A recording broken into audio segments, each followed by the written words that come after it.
आप सभी को मकर संक्रांति की कथा और इसके महत्व के विषय में बताते हैं। मकर संक्रांति की कथा मुख्यतः सूर्य देव के अपने पुत्र शनि से मिलने, गंगा माता के धरती पर अवतरण और देवी संक्रांति की विजय जैसी पौराणिक कथाओं से जुड़ी है। आइए आज इस पावन कथा को सभी ध्यानपूर्वक से सुनते हैं।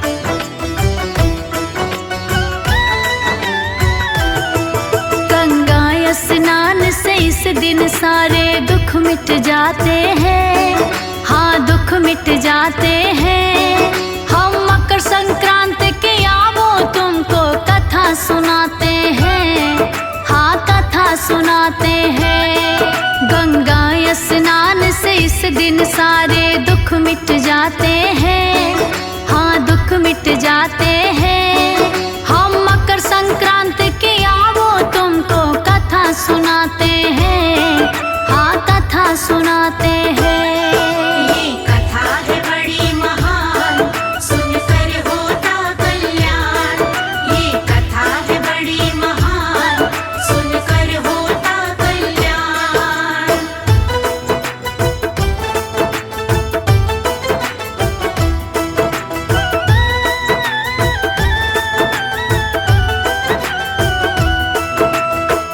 मकर संक्रांति का पर्व भारत के प्रमुख पर्वों में से एक माना जाता है। मकर संक्रांति संपूर्ण भारत और नेपाल में भिन्न भिन्न रूपों से मनाया जाता है। पौष मास में जिस दिन सूर्य मकर राशि में प्रवेश करता है, उस दिन इस पर्व को मनाया जाता है। वर्तमान समय में यह पर्व जनवरी मास की 14वीं या 15वीं तिथि को मनाया जाता है।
भक्तों, राजा सगर के 2 रानियां थीं, किंतु दोनों रानियों की कोई संतान नहीं थी। एक समय राजा सगर अपनी दोनों रानियों के साथ पुत्र की इच्छा से हिमालय पर्वत पर जा तपस्या करता है। वहां ऋषिवर भृगु ने राजा को आशीर्वाद दिया कि एक रानी से 60,000 पुत्र और एक रानी से केवल एक वंशधर पुत्र होगा। कुछ समय पश्चात रानी को एक पुत्र प्राप्त हुआ, जिसे असमंजस नाम दिया और रानी सुमति के गर्भ से तुम्बी के आकार का एक गर्भ पिंड हुआ, जिसने 60,000 बीज थे।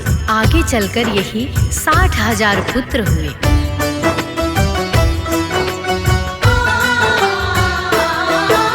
60,000 पुत्र पाकर भक्तों राजा सगर हर्षाए। अश्वमेघ यज्ञ राजा सगर जी भक्तों अब करवाए। सामवेन अब यज्ञ का घोड़ा सगर ने छोड़ा था। इस घोड़े को ईर्ष्या बस अब इंद्र ने पकड़ा था।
सगर पुत्रों ने जब कपिल मुनि के आश्रम में घोड़े को पाया तो जोर जोर से चिल्लाने लगे। महर्षि कपिल मुनि ने क्रोध में आकर उन सभी को भस्म कर डाला।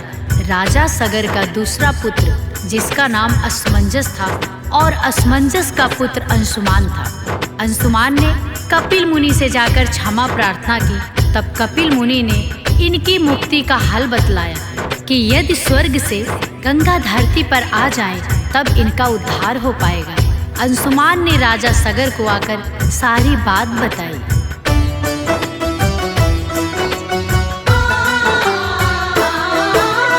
अंशुमान की बातें सुन के सगर ने निर्णय लिया, वन में चले सब राजपाट अंशुमान को सौंप दिया। लेकिन वो भी गंगा को धरती पर ना ला पाए। अंशुमान फिर कठिन तपस्या करने वन में आए। अंशुमान भी गंगा को धरती पे ला नहीं पाए। पुत्र दिलीप को राज्य सौंप कर स्वर्ग को वो ध्याए। राजा दिलीप भी गंगा को धरती पर नहीं ला पाए। राजा दिलीप के पुत्र भागीरथ तप करने अब आए। कठिन तपस्या करके वो विष्णु को मनाते हैं। हाँ, विष्णु को मनाते हैं। हम मकर संक्रांति के आवो तुमको कथा सुनाते हैं। हाँ, कथा सुनाते हैं। ये कथा है बड़ी महान, सुनकर होता कल्याण। ये कथा है बड़ी महान, सुनकर होता कल्याण।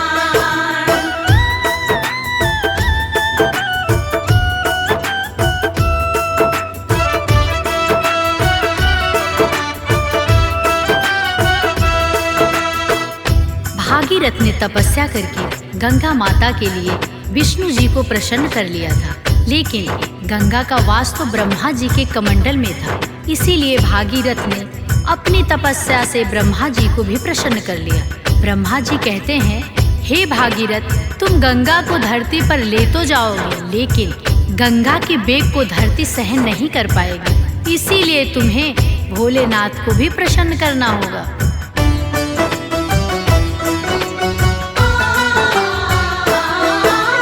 भागीरथ ने भोलेनाथ की करी तपस्या भारी।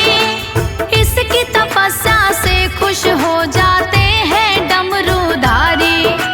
गंगा माँ के वेग को शिव ने अपनी जटाओं में रोका। धरती पर लाने के खातिर एक जटा को खोला। ऐसे गंगा माँ का धरती पे अवतरण हुआ।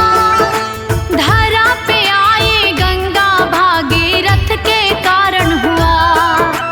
कपिल मुनि के आश्रम में जब गंगा माता आई, 60,000 सगर पुत्रों की गंगा ने राख बहाई। गंगा के जल में बहने से ही वो तर जाते हैं। हाँ, वो तर जाते हैं। हम मकर संक्रांति के आवो तुमको कथा सुनाते हैं। हाँ, कथा सुनाते हैं। ये कथा है बड़ी महान, सुनकर होता कल्याण। ये कथा है बड़ी महान, सुनकर होता कल्याण।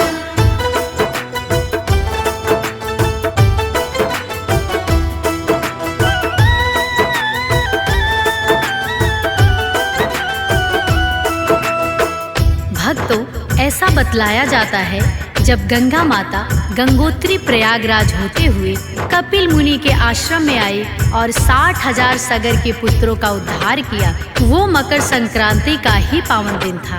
प्रिय भक्तों, मकर संक्रांति के दिन जो प्राणी गंगा स्नान करता है वह सभी पापों से मुक्त हो जाता है। भक्तों, इस दिन सूर्य देव और उनके पुत्र शनि देव से भी जुड़ी हुई एक कथा है। आओ आप सभी को वो कथा भी सुनाते हैं।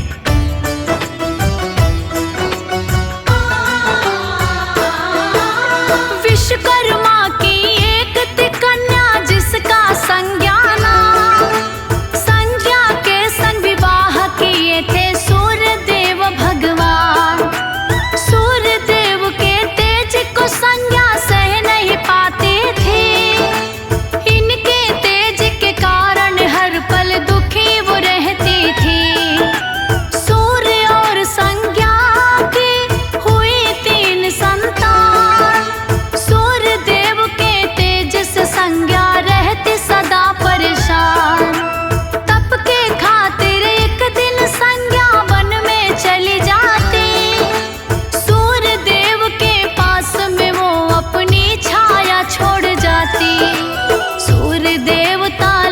दिन इसको जान न पाते हैं, हाँ जान न पाते हैं। हम मकर संक्रांति की आवो तुमको कथा सुनाते हैं, हाँ कथा सुनाते हैं। ये कथा है बड़ी महान, सुनकर होता कल्याण। ये कथा है बड़ी महान, सुनकर होता कल्याण।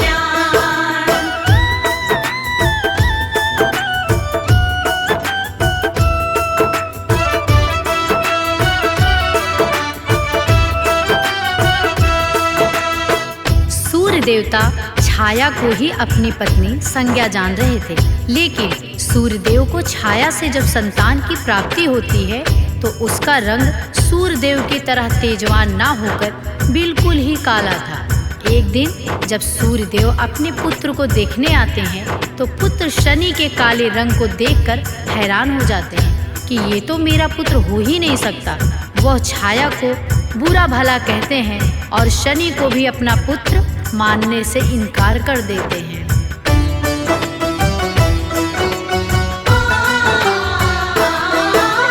अपनी और माता का शनि जी ना सह पाए अपमान, सूर्यदेव का तेज खत्म कर डाले शनि भगवान। कुष्ठ रोगी होने का शनि ने दे दिया पिता को श्राप। सूर्यदेव ने शनि की कुंभ रास को कर दिया खाक। पिता और पुत्र दोनों में मतभेद हुआ था भारी।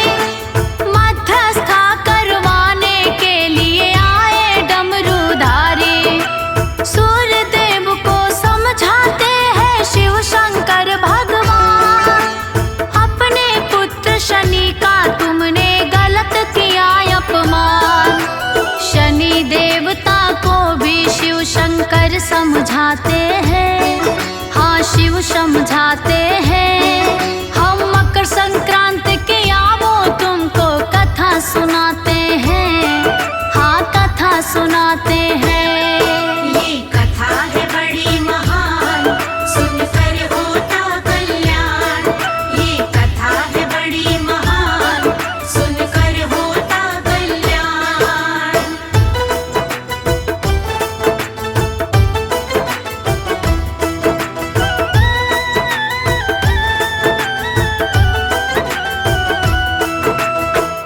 भोलेनाथ शनिदेव को भी समझाते हैं और उन्हें कहते हैं कि अपने पिता को श्राप से मुक्त करो।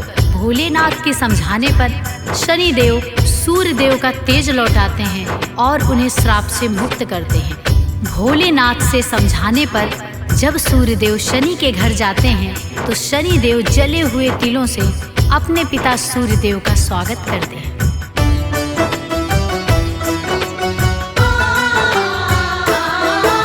शिव के समझाने पे सूर्यदेव आए शनि के घर। काले तिल अर्पण कर शनि ने पिता का किया आदर। पुत्र शनि को पिता सूर्य ने भी दिया वरदान। सुख पाएगा इस दिन जो भी करेगा तिल का दान। इस दिन तिल के दान को भक्तों शुभ माना जाता है। जो भी तिल का दान करे सुख वैभव वो पाता है। सूर्यदेव जब अपने पुत्र शनि के घर थे आए, वो दिन मकर संक्रांति का पावन दिन कहलाए।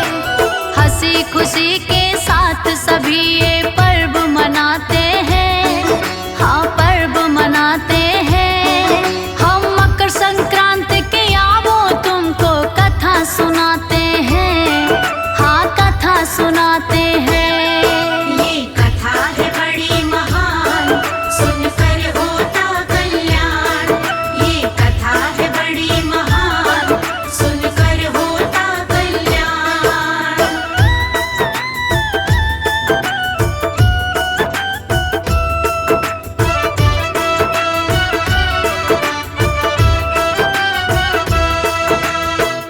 भक्तों, मकर संक्रांति के दिन दान करने का महत्व अन्य दिनों की तुलना में बढ़ जाता है। इस दिन व्यक्ति को यथाशक्ति किसी गरीब व्यक्ति को अन्नदान, तिल या गुड़ का दान करना चाहिए।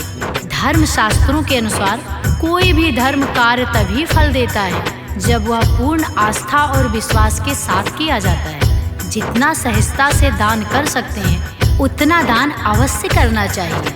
भक्तों, मकर संक्रांति की एक कथा भीष्म पितामह से भी जुड़ी हुई है। आओ सुनाते हैं।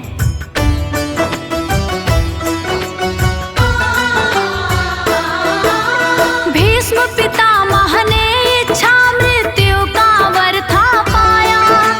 बाणों की सैया पे अर्जुन ने था उनको लिटाया। भीष्म पितामह ने अपने प्राण भी त्यागे इस दिन, ताकि भीष्म पितामह को हो जाए मोक्ष की प्राप्ति। इस दिन जो भी प्राणी अपने प्राण त्यागता है मोक्ष उसे मिलता है। भक्तों, वैसा कहा जाता है। विष्णु ने भी इस दिन असुरों का अंत किया था। उनके सिरों को काट के मंदार गिरी में दबा दिया था। वेद पुराण भी इस दिन को पावन बतलाते हैं, पावन बतलाते हैं।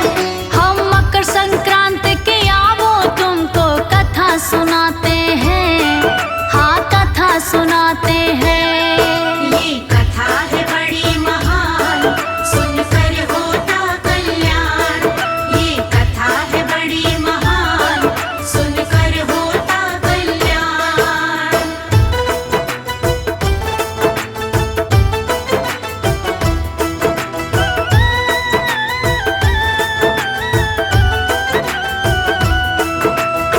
मकर संक्रांति का पावन दिन बुराइयों के अंत का सूचक है।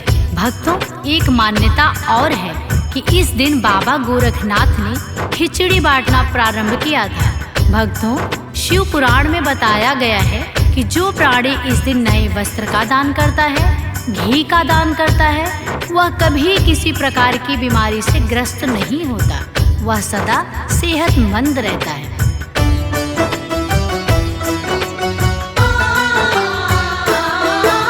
सूर्य देव की पूजा इस दिन करता है जो साधक, संकट उसके मिट जाते, मिलता है धन वैभव। सूर्य देव की पूजा से घर में भरते भंडारे, विघ्न सभी टल जाते हैं, होते हैं वारे न्यारे। इस दिन 7 तरह का जो भी करता भक्तों दान, उस जातक का होता है जीवन में सदा कल्याण। मकर संक्रांति के दिन खिचड़ी जो भी है बांटता, सुख समृद्धि मिलती, दुख संकट सब है मिटता। इस दिन दान का महत्व बहुत ही अधिक बताते हैं, हाँ अधिक बताते हैं। हम मकर संक्रांति के आवो तुमको कथा सुनाते हैं, हाँ कथा सुनाते हैं। ये कथा है बड़ी महान, सुनकर होता कल्याण। ये कथा है बड़ी महान, सुनकर होता कल्याण।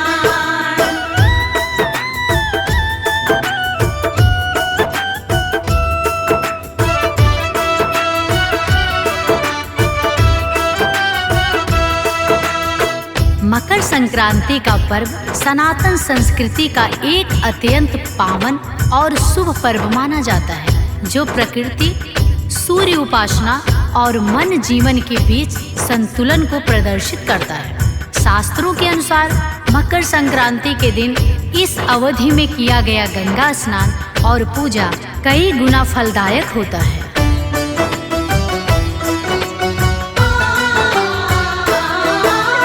मकर संक्रांति का ये उत्सव भक्ति बड़ा पावन, इस दिन दान करे जो उसका फल मिलता उत्तम। हिंदू धर्म में सबसे पावन होता है त्योहार, इस त्योहार को हंसी खुशी से मनाता है संसार।